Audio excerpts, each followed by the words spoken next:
નમસ્કાર મિત્રો, બનાસકાંઠાને લઈ ખૂબ જ દુઃખદ સમાચાર સામે આવી રહ્યા છે। ગુજરાતનો બનાસકાંઠા જિલ્લો આ દિવસોમાં ભારે વરસાદ અને પૂરનો સામનો કરી રહ્યો છે।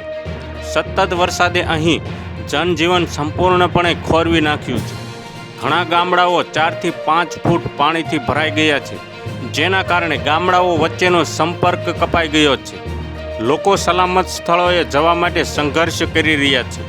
ગ્રામજનોના જીવ જોખમમાં છે અને લોકો સલામત સ્થળોએ જવા માટે સંઘર્ષ કરી રહ્યા છે। સૌથી વધુ અસરગ્રસ્ત વિસ્તારોમાં સુઈ ગામ અને તેની આસપાસના ગામોનો સમાવેશ થાય છે। અહીં પૂર જેવી પરિસ્થિતિ ઊભી થઈ છે।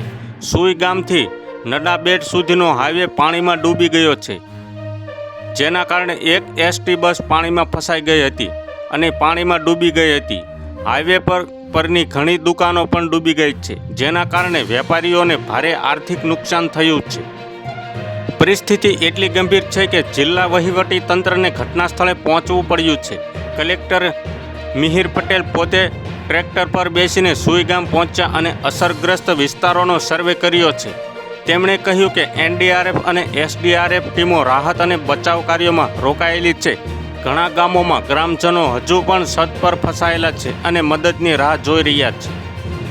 પાણીનું સ્તર ઊંચું હોવાને કારણે રાહત કાર્યમાં થોડી મુશ્કેલી પડી રહી છે, પરંતુ ટીમો સતત કામ કરી રહી છે। સ્થાનિક લોકોનું કહેવું છે કે આ વખતે વરસાદથી ભારે વિનાશ થયો છે। ગામડાઓમાં વીજ પુરવઠો ખોરવાઈ ગયો છે, પશુધન ગુમ થઈ ગયું છે અને ખેતરો સંપૂર્ણપણે ડૂબી ગયા છે। વહીવટી તંત્રનો દાવો છે કે પરિસ્થિતિને કાબૂમાં લેવા માટે પ્રયાસો તેજ કરવામાં આવ્યા છે। તો હાલ માટે અત્યારે આટલું જ। મળીશું નવી અપડેટને નવા સમાચાર સાથે। અમારા વિડીયો પસંદ આવતા હોય તો વિડીયોને એક લાઇક કરી દેજો। ચેનલમાં નવા હોય તો ચેનલ સબસ્ક્રાઈબ કરી બાજુમાં બેલ આઇકનને દબાવી દો, જેથી જ તમને આવા નવા સમાચારોની અપડેટ મળતી રહે।